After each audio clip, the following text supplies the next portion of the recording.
Brought to you by Moonbeam Multimedia. This is 16 to 1, a podcast about education, teaching, and learning.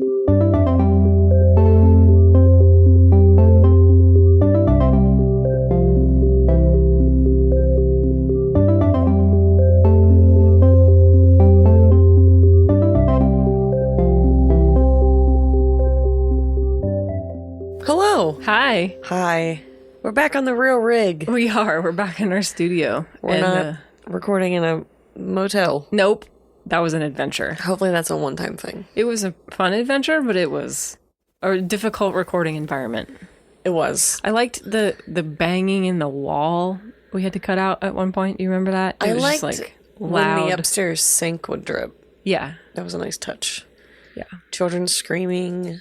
We're making it sound bad, but it was actually a delightful trip. It was just that trying to actually record, it really highlighted...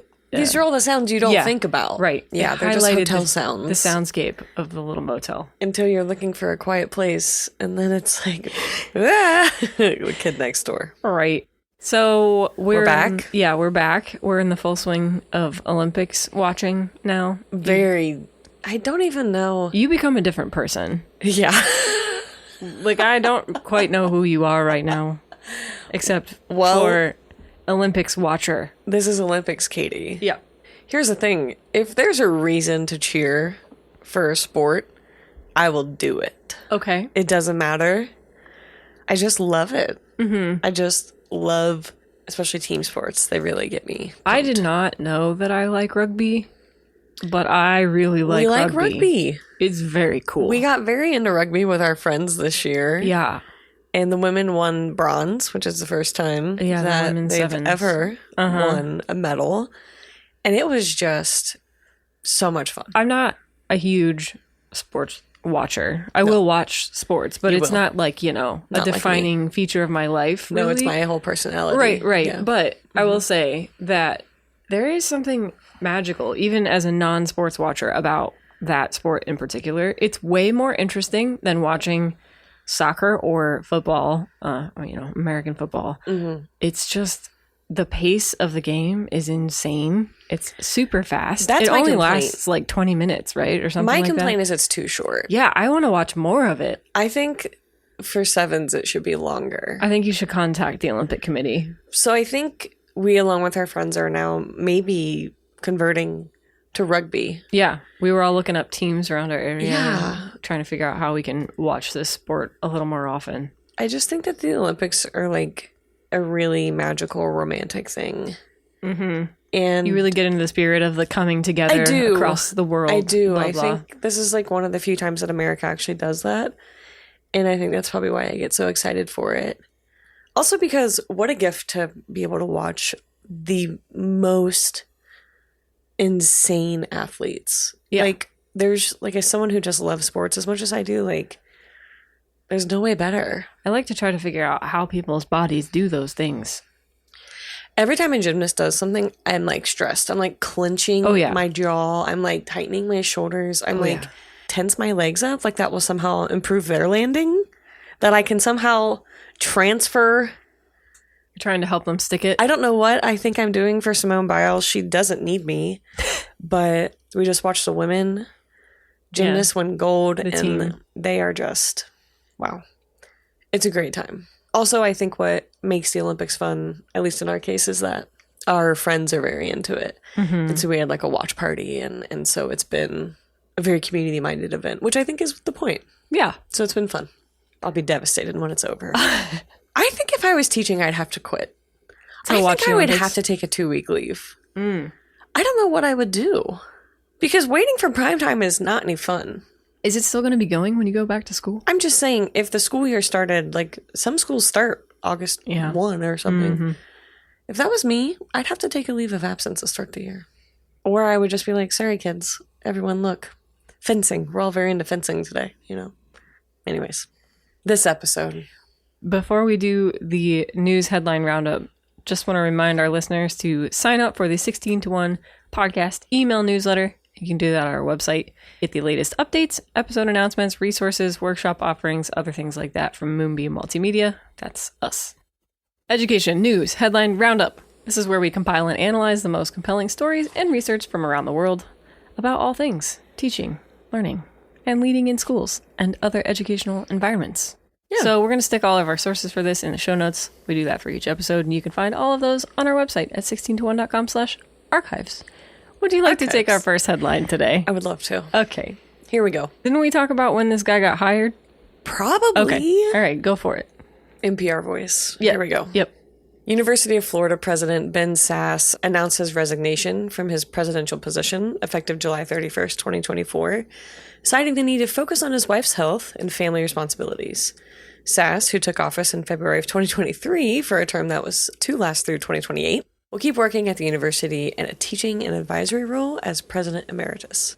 Sasse's controversial tenure began with a selection process that garnered a no-confidence vote from the U of F Faculty Senate, and his anti-LGBTQ plus voting record, the handling of campus protests at the university, and the firing of DEI officials at the university all made him a bit of a lightning rod against a fraught background of higher education reform in Florida, helmed by Governor Ron DeSantis. Yes. Goodbye, Ben Sasse. It was almost a year. I'm pretty sure we did talk about this. No, it was over a year. Sorry, just over a year. Yeah, I've been kind of following this story because this guy, he was a graduate of the graduate program of my college, which is very small. So somebody on the national stage from my college is kind of a big deal. So it sounds like his wife is having some sort of seizures or something. No. So like, I'm not saying that this is necessarily anything other than the face value of what's going on here about his reasoning for resigning, but there's a lot going on under the surface. I heard some grumblings a couple of months ago that he was very non-communicative as a college president, and it's kind of your thing. Yeah, I mean, my college also had a president who didn't last very long because of the same exact thing. The faculty just said that he was kind of non-communicative, and I just think that doesn't really work in a higher education administration. Like, that's a large percentage of president. Yeah, of it's a just large a university. Large chunk of your job is communicating with people, being visible. For whatever reason, if there's a breakdown there, this follows. That's bad. So anyway, interesting news. It was a pretty tricky time to attempt to be a college president, I will say. I personally wouldn't want to try to navigate DeSantis's shenanigans about what can and can't happen with, public funds at Florida universities. That doesn't sound like a fun thing to try to figure out. A lot of it is obviously very highly politicized and just kind of gets in the way of actually delivering a quality education. So not a fun time to try to be a college president in Florida. Yeah. Be interesting to see what he does next, if he gets back into politics, if he stays the heck away. We shall see. Yeah. All right, headline number 2. ACT Education Corp has announced changes to the ACT in its format and length to offer students and post-secondary institutions more flexibility. The science portion has become optional. Students can now take the ACT plus science, the ACT plus writing, or the ACT plus science and writing, which to me sounds like a marketing nightmare to try to keep it all straight, and especially if students have to do a certain one to get to certain, I can get into certain, the handout. There's like levels. There's a flow chart. Plus. I appreciate the option for flexibility, but I do think that this would complicate an already complicated college admissions process if I were a student. So anyway, they've also shortened the length of the test by up to a third, depending on the version that you take. They chose, pretty sizable. Yeah, it's a lot. They chose shorter reading passages and they made fewer questions in each section. The test time was cut from 3 hours to 2 hours.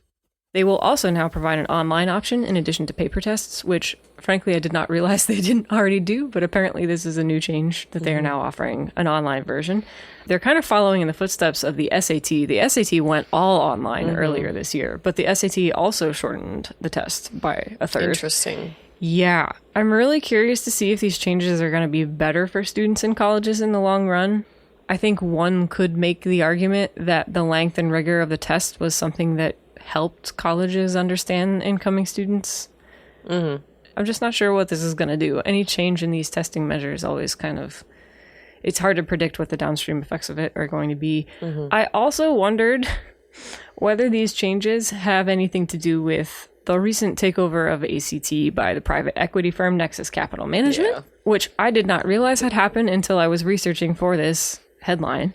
That happened a couple months ago. And so they transitioned the company from a nonprofit to a for-profit entity. And they're trying to diversify their revenue streams, especially in the wake of COVID and rising interest in test optional admissions policies. Although, as we've been discussing on the pod, a lot of places are now returning to requiring test scores for admission. So I don't know if making it shorter means making it easier. I will say that for me personally, a shorter test would have been easier. I have a super hard time concentrating for that amount of time on a standardized test. It's just a really long time to focus on test taking. It is. I'm just curious about what impact that's going to have. We'll see. Yep. Okay. And then our last headline. 2U Inc., a prominent Maryland-based online education company, has announced that it's filing for Chapter 11 bankruptcy protection. This decision follows significant financial struggles, including debt of close to $1 billion and declining revenue.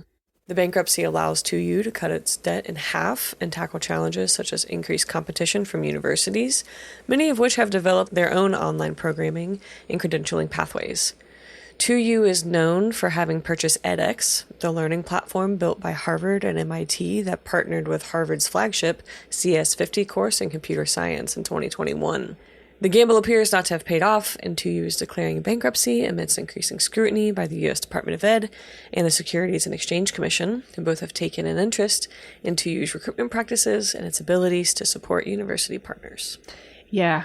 This is a big mess because a lot it's not very long. No. It's only been a few years. And a lot of universities are like, oh God, what happens if this thing goes under? And so many of our professors rely on these platforms to deliver their coursework. Now what are we going to do? Yeah. And especially after COVID, it feels like every university and college that I know has been scrambling to offer online options somehow. And so this space has just become very crowded, and what, used to be a super dominant player now just can't, quite keep up with what's going on.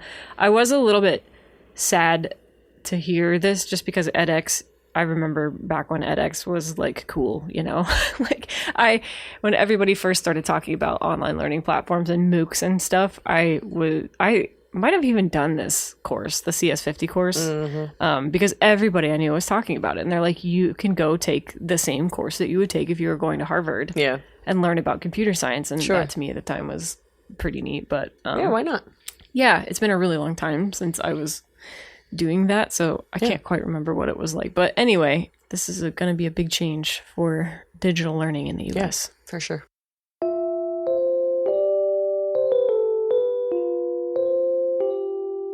What are we talking about this episode? We're going to be talking about a couple of different approaches to education and learning that are a response to or an alternative to traditional schooling models.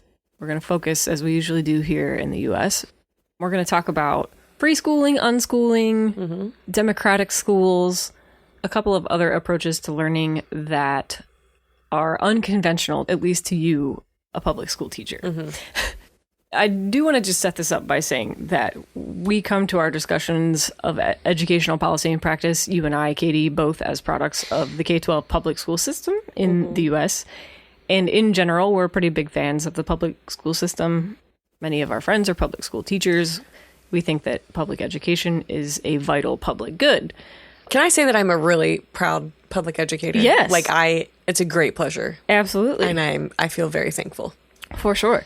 That said, over several recent episodes and conversations we've had here on the podcast, and I'm kind of thinking about our conversations on grades, decoding grades, the science of reading, the college admissions scandal, our episode on high stakes testing, even the one we just did on textbooks, we've started to uncover a couple of patterns and problematic trends that tend to be driven by overstandardization, funding inequities, high stakes testing and all the pressures that come from that, and just in general, the sort of outsized influence of educational bureaucracy on classroom experience. And there are some approaches to education that take some of these criticisms more seriously than others, I guess I would just say. They may be to an extreme, some might say too. Today, I just want to go ahead and critically examine a few of these approaches, and I'm very curious to hear your takes on them as a public school teacher. I'm going to have opinions. I'm sure that you are, and I'm eager to hear them. Yes. We're going to talk about these various alternative educational models, several of which are growing in popularity, especially in the wake of COVID. I really can't say enough about how much COVID has changed the teaching landscape. Anyway, these models include self-directed learning approaches, such as free schooling and unschooling. The main overarching theme of all of these is a tailored educational experience that attempts to address the needs and interests and abilities of individual students rather than imposing a one-size-fits-all curriculum. Before we get into it, I will say that proponents of these methods seem to be a real grab bag. There are plenty of very normal people who are interested in these things. There are also plenty of kind of fringe and countercultural ideologies that are going to pop up as we go through the history of some of these things, especially with the timing of some of them. You'll see, like in the 1960s and 70s, there's just a lot of social unrest and change going on. And that's the backdrop for some of these conversations about education. So I will say that the early influences for these conversations are pretty much the same as the rest of the Western value-driven education world. You know, people reach all the way back to Socrates and Plato, Jean-Jacques Rousseau, and even John Dewey, and more recently. He's kind of like the first modern theory guy for self-directed learning. And he also thinks that experience is the cornerstone of education. So, like, there's this dichotomy between experience and book learning. That is something that is going to be broken down by a lot of these approaches. You want me to tell you about a guy? I would like you to tell us about a guy. Okay. So his name's A.S. Neill. He is a Scottish educator and philosopher, known for his famous school, Summerhill. We'll talk about Summerhill later. Yes. Summerhill still exists. It does. To this day. Yes. Okay. So this weirdo... Tell us how you really feel. He's an oddball. Let me tell you why. Neill's interest was in allowing students to have freedom from adult coercion and community self-governance. He had various progressive and countercultural interests, and most of this comes by way of him having a pretty harsh childhood. Yes. He had educator parents. He was afraid of his dad, who was a proponent of corporal punishment in education and in other contexts. I think we can gather probably where. He wasn't usually the best student. He struggled to take an interest in school. And even though he had already gone through all of this, he decides he will become a teacher despite having pretty poor grades growing up. Okay. As part of his pedagogical approach, he criticizes lectures and tests, and he instead advocates for instructional methods that encourage critical thinking, which I think is good. Yeah. I think there's... So far, so good. I wouldn't say that, but I think there's hope for what's next. Okay. But basically what it turns out to be is that he actually had no interest in pedagogy whatsoever. Yeah. He believed that student happiness was paramount and instructional methods didn't matter much once student interests were stoked. Yeah. Okay, hold on. I want to pause there because I might have phrased that note a little bit ungenerously. Okay. I do think the guy was interested in pedagogy in an abstract way. Okay.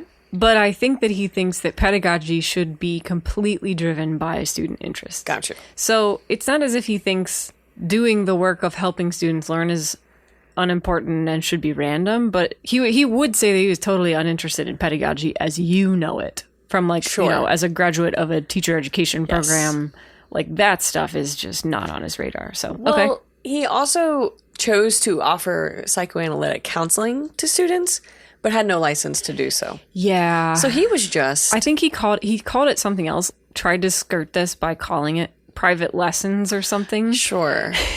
But he did do for incoming students, particularly ones that he considered to be troubled for whatever reason, he would offer them these psychoanalytic sessions. But he did say that he stopped doing even that after a while because it was more important just to make them feel loved and happy than do that. Okay.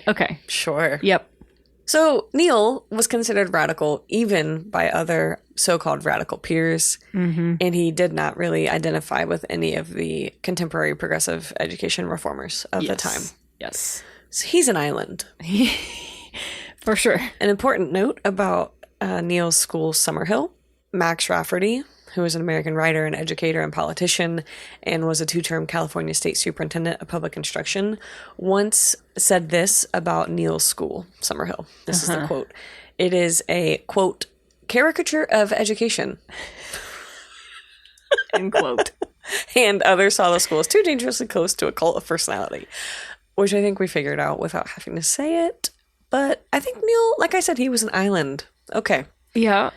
It goes without saying, but critical reception to his educational philosophies are mixed.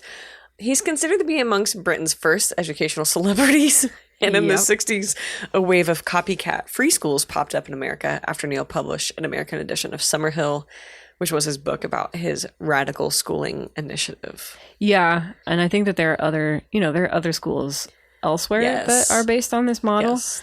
There's some disagreement about whether free schools and democratic schools, those are two different kind of approaches to this sort of schooling. People argue about the names of those things and whether certain schools should be considered free schools or not.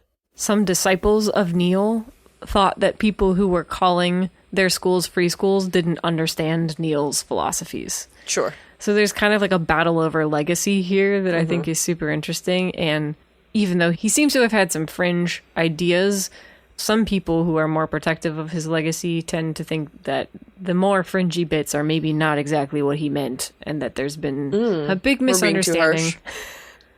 I feel like he was running a summer camp year-round. Yeah, I was really not very familiar with this guy or his influence on this free schooling movement, and it was very interesting to read. It definitely sounded to me like a guy with an idea and just for whatever reason happened to have the resources to like make it real. And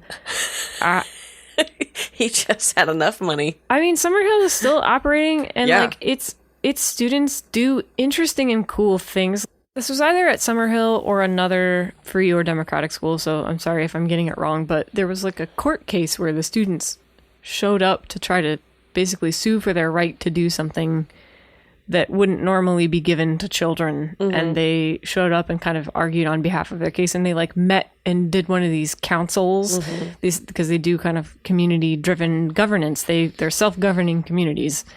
And they kind of met in the middle of a courtroom, went into this session where they were arguing about whether or not to accept a settlement. It was super interesting. So yeah, let's talk about free schooling or sometimes democratic schools, which are free schools that tend to have stronger emphasis on democratic governance. Yep. So these have an educational approach where the structure and the content of learning are determined in large part by the students, like you mentioned. It's not so much imposed by adult instructors or a standardized curriculum. And so in these schools, students have significant autonomy over their education, which allows them to pursue their interests and learn at their own pace within this supportive community. So they're all sort of based around these principles, that the students have autonomy, they have the freedom to choose what they learn, how they learn, and when they learn. They operate democratically and anti-hierarchically. Good job. Hierarchically. Anti-hierarchically. That's a lot of syllables. That's many syllables.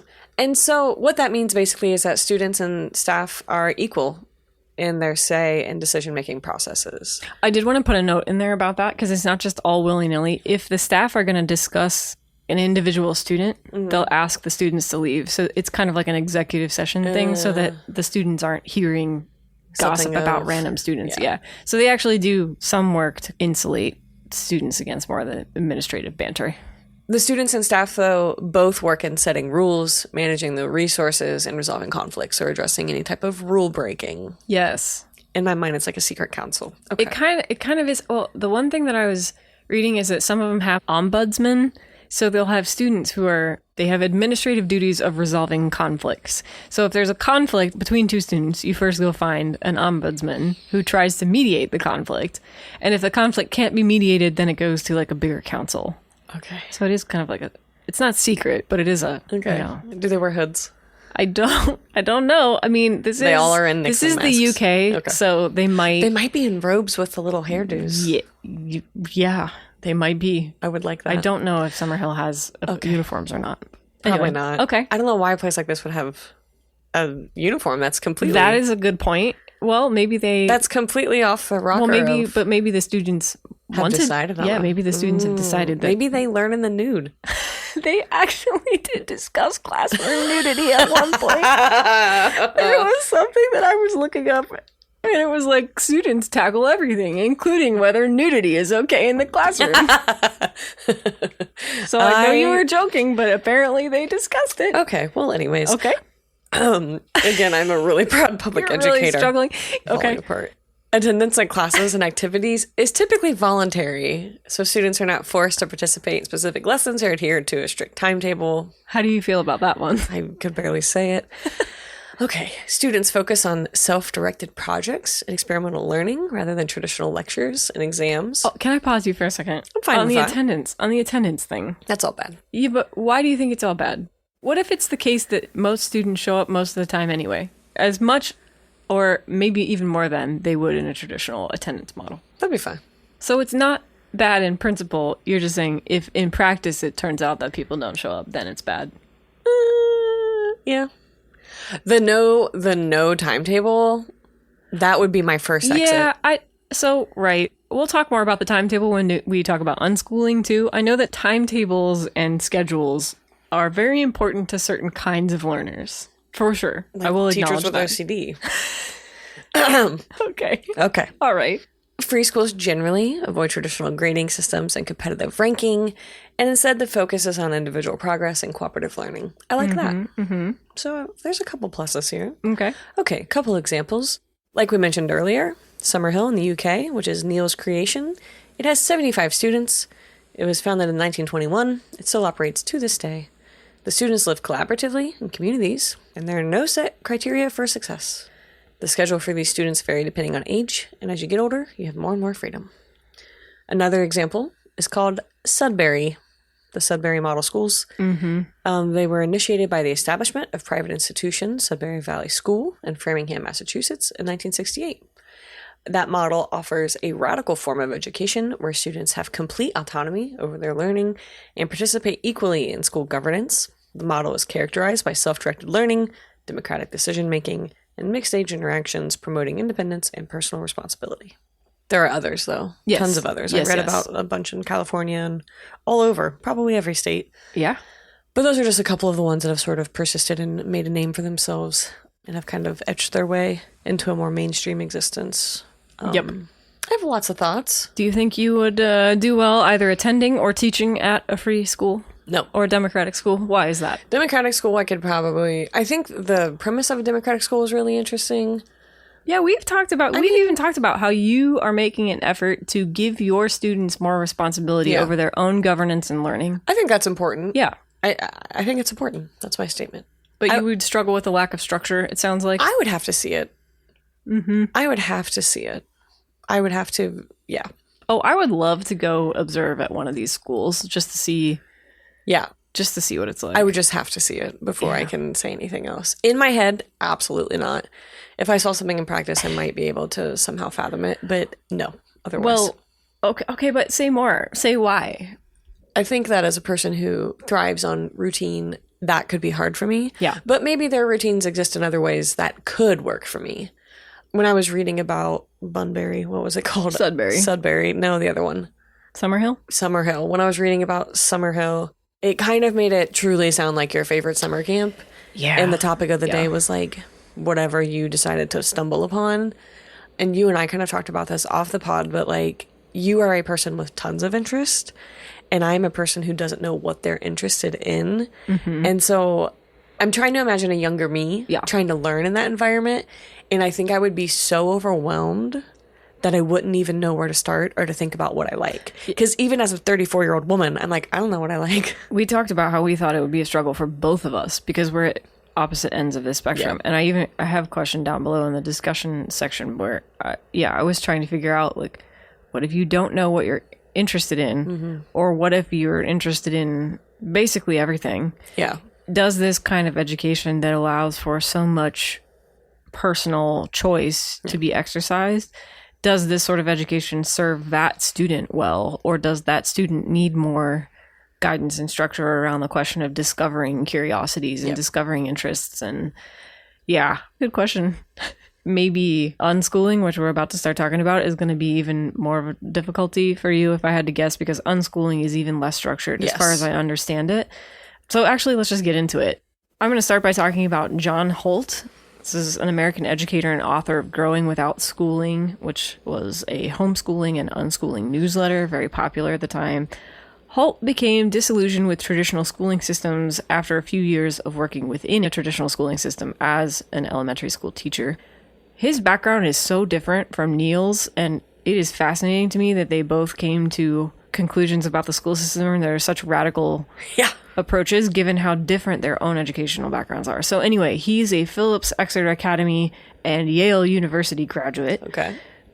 Obviously contrast that with Neill's educational background, who probably couldn't have been less interested in school. Right. Holt enlisted for service in World War II and then joined the United World Federalists when he was out of the war, which was an organization working, and yes, it still exists. It's a nonprofit called Citizens for Global Solutions now. They work toward a unified world government to combat, among other things, the possibility of future atomic wars. Okay. A little different. Yeah, a little bit different. As far as his educational theories go, he wrote several books that had and continue to have an outsized influence on the homeschooling movement in America especially. He thought that traditional schools were using the wrong pedagogical approaches and that comfort and confidence building should be prioritized so that students could be free from shame and timidity associated with the fear of not learning or not meeting expectations around learning. So probably today we would call this like social emotional learning. Sure. As you've said many times, everything old is new again and just gets repackaged with a different label when it comes to educational philosophy and theory and such. He was really concerned with this fact that students are becoming timid because of the rigidity of these reward systems and structures that get attached to learning. He de-emphasized grades, ranks, and tests. And then what started out as a critique and pushes for reform of traditional schooling institutions eventually evolved into a rejection of those systems altogether. At first, when he started out, he was trying to work from inside the system and make changes. And then he got kind of burnt out on that and was like, this isn't the way to do this. Forget it. It's not possible to change the system. I'm just going to start encouraging people to work outside of it. So at some point, he kind of switches over and starts to encourage parents to find legal ways to remove their children from school systems altogether to pursue homeschooling. And even more radically, he eventually became a proponent of a particular style of homeschooling known as unschooling. So as a lover of structure and schedule, this is going to be the thing that I think maybe pushes you over the edge. Would you like to take us through unschooling and how it works? Well, that's the end of this episode. Thanks for joining us. Let me say that my understanding of homeschooling is this. There are two kinds. Okay. There is unschooling, and there is the kind where they buy into whatever sort of academic program. Curriculum. Sure. That so fits their beliefs of why they should be at home learning. Yeah. Okay. You're either buying into an approach and a curriculum, or you're buying into no approach and curriculum. Right. Okay. This is the no curriculum approach. Okay. This ideology proposes that children learn best when their education is self-directed, meaning that they do not attend formal classes, they don't have teachers or adhere to a formal curriculum of any kind. So these are their features. Student-led learning. So education is driven by the child's interests, their curiosities, and their innate desire to learn, rather than whatever is prescribed in said curriculum. Okay. They see life as learning, which means that everyday experiences and natural interactions are considered valuable educational opportunities. So far, this sounds like Rousseau and Dewey got together and made a student. Sure. Okay. There's a non-compulsory structure.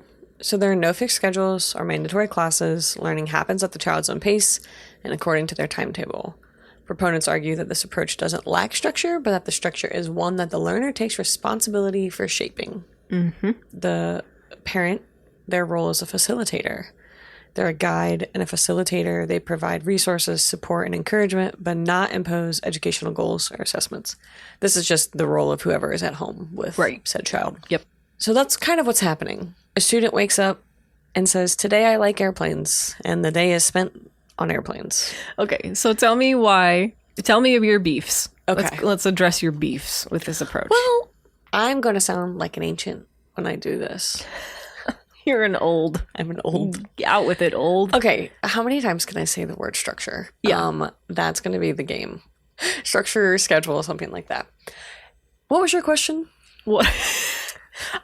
My question is, what are your beefs? My beefs. Okay. Let me bracket this. Because I know that you have a beef of a particular nature. Let's just bracket this and say that as with any approach to education, the success or failure of the approach can be tied to how well the facilitator facilitates. Agreed.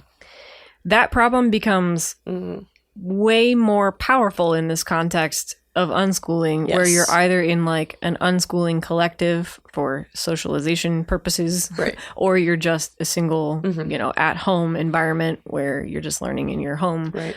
Especially because these approaches to unschooling can and often are tied up in like radical and fringe and anti-establishment attitudes.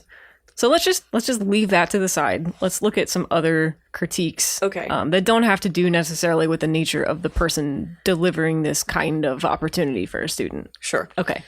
I will say that in my time of teaching in my smaller rural school, I have seen two types of homeschooled students come into our building. Ones that are far and above everyone at their level, so far as like a grade passed of skills or whatever, right? And those that are significantly behind. Wow. Okay. And there is no middle ground, it seems. So I had a student a few years ago who I noticed as having some tendencies of dyslexia. I asked her about it a couple times just to be like, is this hard for, just those types of like probing questions. Just in case for the listeners, you're a high school English teacher. I think we've mentioned that before. So you're gonna be equipped to notice this. I see lots of writing, yeah. And so I had seen some of the like very typical letters that were backwards and flipped. When a student misspells something and it like phonetically is like a process for them, I'll usually like correct it and be like, oh, you were close, right? But then there are other times where it's like not even near the phonetic spelling, where I'm like, that's odd, because at this age they should developmentally, whatever. So I asked her, do you have any other issues in like math or other classes where, because reading took her longer and some things like that. And she kind of insinuated that because of having been homeschooled, they had been making accommodations that she didn't know they had been making. But when she came to public school, that's when it really kind of broke open that dam for her, because we weren't aware of it to know to make accommodations for her. I see. Whatever her schooling had been at home had kind of been building in the support for her. But when she came to us, she had no diagnosis or anything like that. We had never heard that, And so school was hard for her. She worked hard. That was another instance where I had to remind myself, like, okay, she's only been in public education for this amount of time. These are just things I'm going to have to look for in future students as well. That's a really difficult example. And again, I think that does kind of hinge on what we were talking about before, where like this can be very much make or break depending on how well equipped the facilitator is to see and address learning differences. Right. That's been kind of one of my examples of a homeschool experience. Back to unschooling though. It seems like a good candidate for this type of schooling opportunity, unschooling opportunity, are people who live in an area with strong educational communities or with strong social communities and support opportunities for learning. Yes. A larger city would probably help support that type of learning. Smaller, even villages or towns might not have as many opportunities for a child to go learn, or for an opportunity to go and do something or an activity. And that would also hurt socialization opportunities as well. The smaller and smaller the community, the less likely you are to be around other people who are doing the same type of learning. The people who I know who take this approach, they have like a pod or a group or there's some sort of word for it, but it's like a self-organized unit of families who have all decided to take this approach with their children. That is a very important part of their learning, is getting together regularly for that social aspect. I'm an only child. My socialization was school. And the other thing that a lot of this kind of addressed was that in order to be in these communities, it might sometimes require you to be of a higher socioeconomic status, because you'd be living in communities who have these built-in supports, places like more wealthy suburbs or closer to large cities and just more expensive places in general. Yeah, and also just the freedom and flexibility to manage a schedule like this. It basically requires at least one parent to be available at all time. Yeah. Who can actually spend time and travel or set up events or whatever. It takes a lot of work to offer these types of opportunities. It seems that for some students that might have a disability, depending on their level of support needed, this could go either way. In my research, it seemed like students who have a higher level of support requirements are not always well suited for this type of learning. And that might be because schools can provide opportunities and supports that a family could not get without the help of a school. Yes, I can also see the flip side of that case being made, that there are certain learners who have certain sorts of support needs. For sure. Where this would be like the only way that education could work for them. Yeah, absolutely true. That one cuts both ways, I think. I think so too. I don't think this is an easy thing to nail down because students have such unique needs. And this freedom of learning may serve some really well and others not as well. And the other thing that's really hard to understand about this group is that there's a lot of missing data. Yeah. We really don't know how many students this truly is because states have different requirements for reporting or no reporting. Well, there you're sort of getting at the heart of the whole thing. It's like, yeah, there's not going to be this data that you're used to using to evaluate the strength of education system because they're like, that's the whole problem. Right. And so in some states, all you have to do is report to the state that your child is being homeschooled. You don't report on anything else. But in a state like New York, I think New York had that you reported and you take assessments and whatever. So there are different levels of involvement from the state. I do yearn for some way to measure the effectiveness of these approaches because I remain convinced that for certain sorts of learners, this would be a dream. Yes, like, absolutely. Like self-directed learning in this way, I think that there is a population of students for whom this could be life-changingly good. Yes. But like a 50-50 chance, it's either going to work really well for a student or going to work really poorly for a student. And I think some of these critiques of traditional schooling systems are spot on. Yeah. Sometimes the reaction is maybe an overreaction, but that it largely depends on, you know, the strength of an individual learner and that learner's like parents or guardians helping them through these unorthodox systems, or I guess lack of systems, anti-systems, whatever you want to call it. There's extreme passion around this curiosity-driven learning. Everybody wants to tap into that. Everybody recognizes that there's magic in that and allowing students to develop and pursue those interests. Yeah.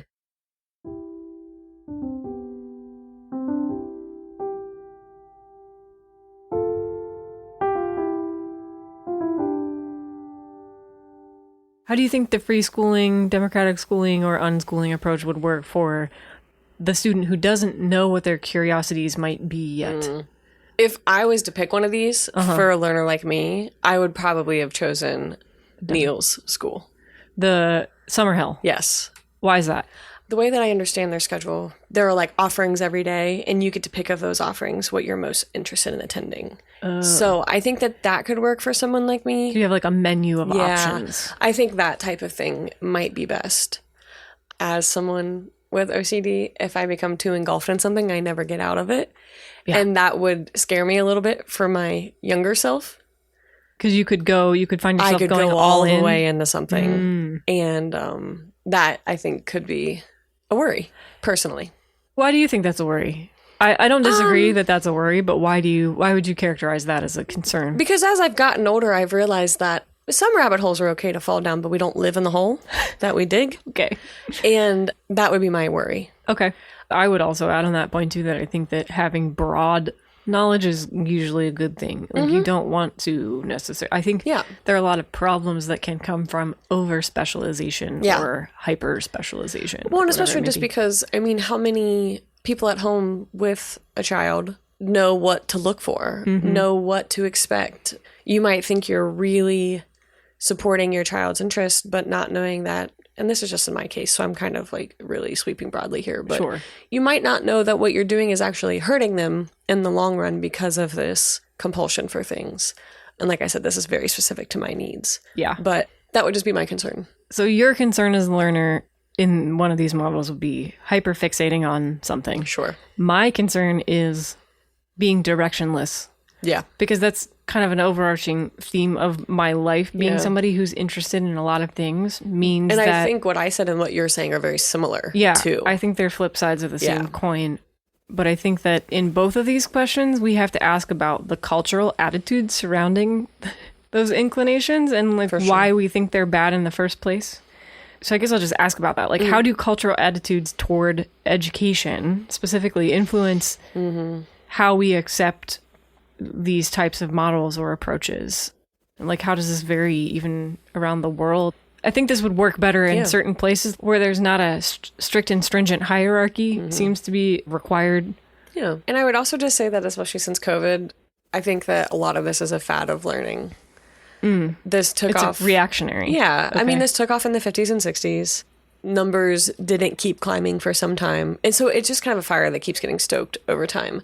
And I think right now, especially in our like political landscape, I hate to like go this route, but I think that people have sown a lot of doubt in public education and they believe that their kid is being whatevered by attending public school. I want to push back on that slightly and say that it is in fact happening to some students. Like some students are very much left behind by the public school system. Yeah.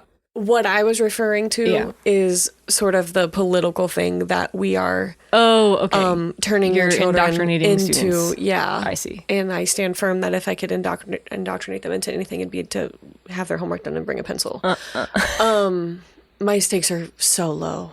That's more what I'm responding to. I gotcha. Less of the actual children being left behind, which they are. Yeah, I mean, I think... Sorry. Well, I'm asking about that because I'm trying to get at what I think is a real difficulty with this. And that's that sometimes we look at these movements and evaluate them by what happens at the fringe of them where students aren't well served. Yeah. Holt and Neill, they're not responding to nothing. They are responding to real problems, and especially in a drastically underfunded public school system like what we have here.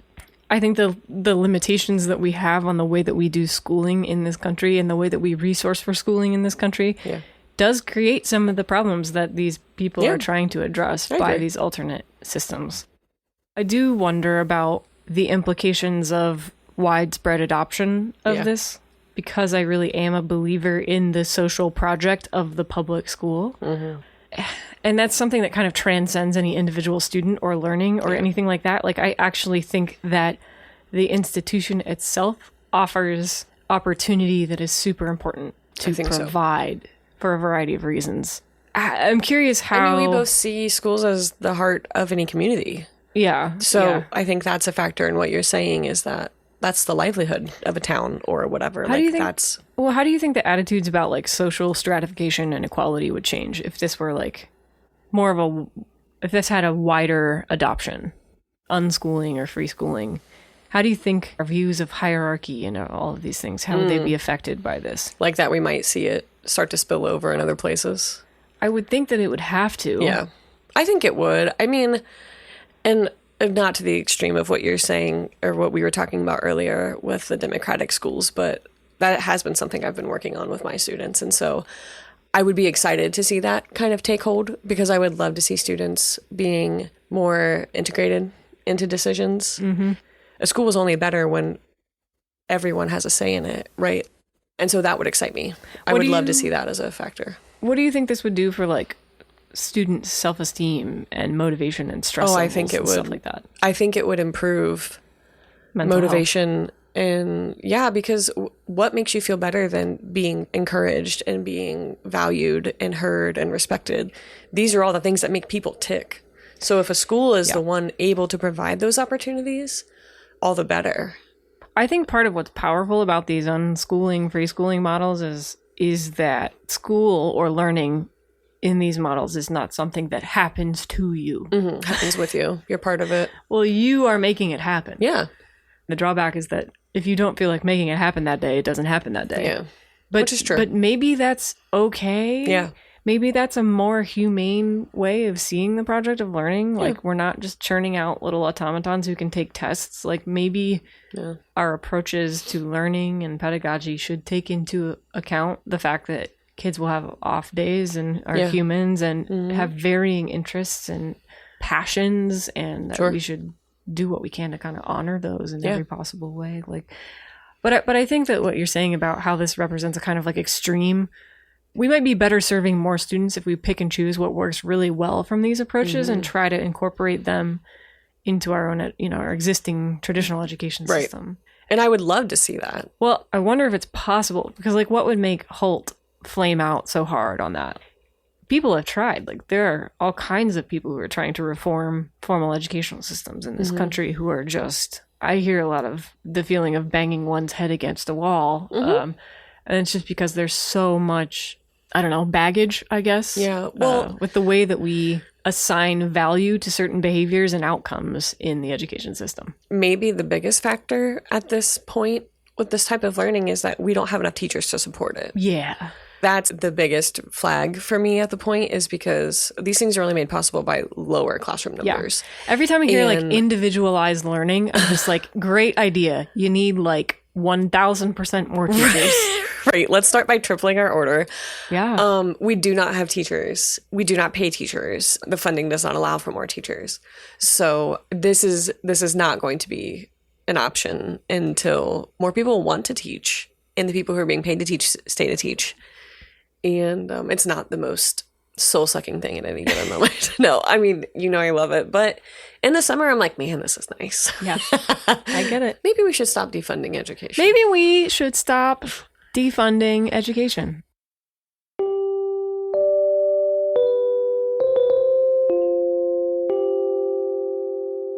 Fill in the blank. You write us in at hello@1601.com with the email from the episode's question. We send you stickers regardless of the answer. Go ahead, write into us. We'd love to hear from you. Here we go. The Olympics are here. Yes. This was our lead-in. So the Olympics have been played every 4 years since 1896. They were canceled in 2020 due to COVID. But prior to COVID, what other 3 years were the Olympics canceled? It was 1916 because of World War I, and 1940 and 1944 due to World War II. And this is Paris's third time hosting. Huh. They have hosted in 1900, 1924, and now 2024. And now 100 years later. Wow. Yeah. Okay, well, this week's question also an Olympics question, because we just can't get enough. This will probably be the last Olympics question for a couple of years, but maybe not. Who knows? Till the Winter Olympics come around, then we'll start on this. What was the only new sport added to the 2024 Summer Olympics? There's only one. Okay. All right. What did we learn? You go. I actually should go, because mine's kind of depressing, and I don't want to end on a depressing note. Mine's got some hope. Okay.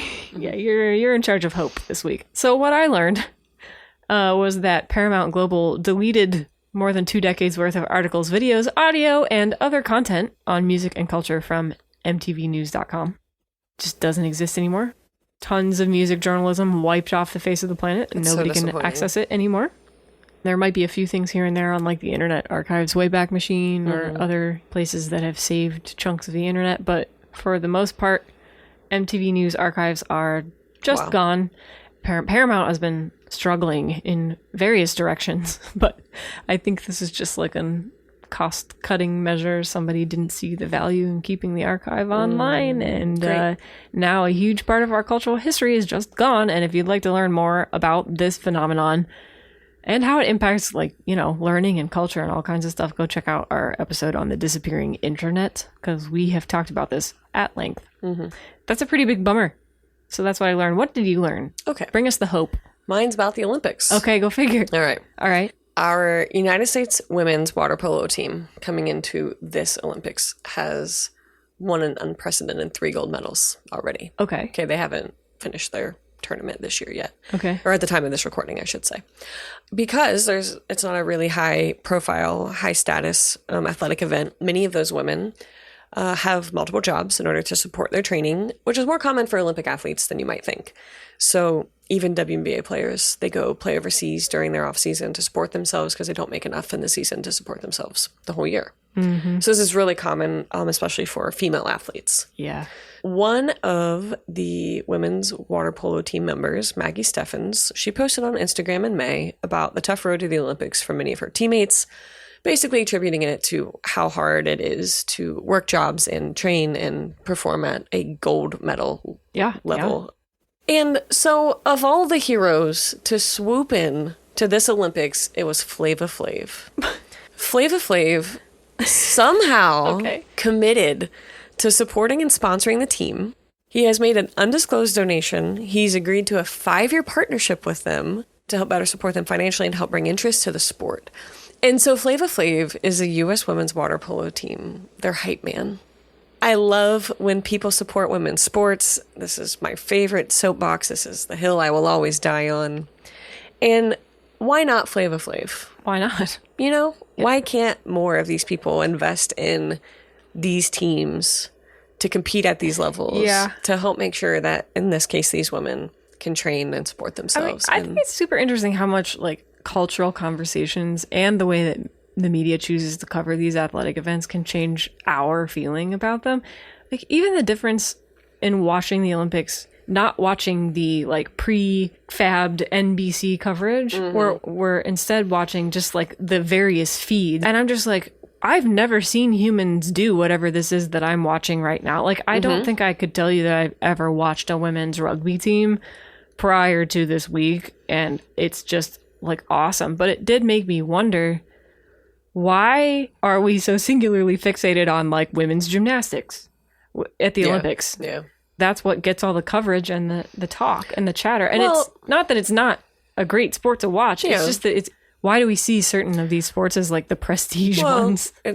I mean, in the case of the rugby team, they've never won a medal, right? So teams that don't win medals don't get as much coverage. Like, that's just an unfortunate factor of being an Olympic athlete. If you don't win or compete at high levels and finals, do we see you? Like, not that you don't matter, but...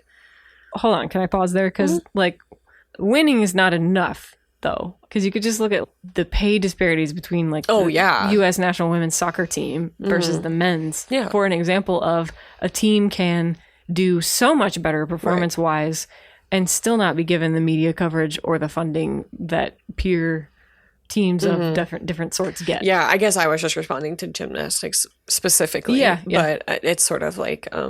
it's just weird that we've chosen these ones that are like our favorites. Over time, there have been more and more women's sporting events added to the Olympics, too. There's just been so much evolution. I mean, this is the first time in the history of the Olympics that there's been a 50-50 breakdown of athletes, male and female. That's never happened before. We're getting there. All of this to say we should support more women and pay them. Hear, hear. Great. All right, anything else? No. Final thoughts? No. Parting shots? I'll be sad in 2 weeks. Back to school. Yeah. And the end of the Olympics. Yeah, I don't know which is more upsetting. A double whammy of back to reality. We'll see you in 2 weeks. We'll talk to you soon. Bye-bye. Bye.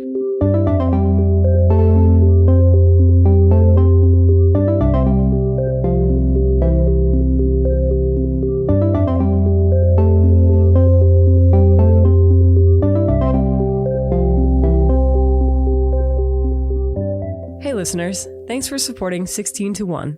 We're your co-hosts. I'm Chelsea Adams. And I'm Katie Day. Find our show notes, archives, and resources, sign up for our newsletter, or get in touch with us via the contact form at 16to1.com, all spelled out. We are so grateful for our listener support. If you enjoyed this episode, please consider subscribing to the show and telling your friends or colleagues about it. The show is edited and produced by you, Chelsea Adams, and you're also responsible for our show's music. And you, Katie Day, serve as lead researcher and social media manager. Thanks again for listening, and we'll catch you next show. I set off my own watch's decibel alert when I screamed for women's rugby. Amazing. Thank you.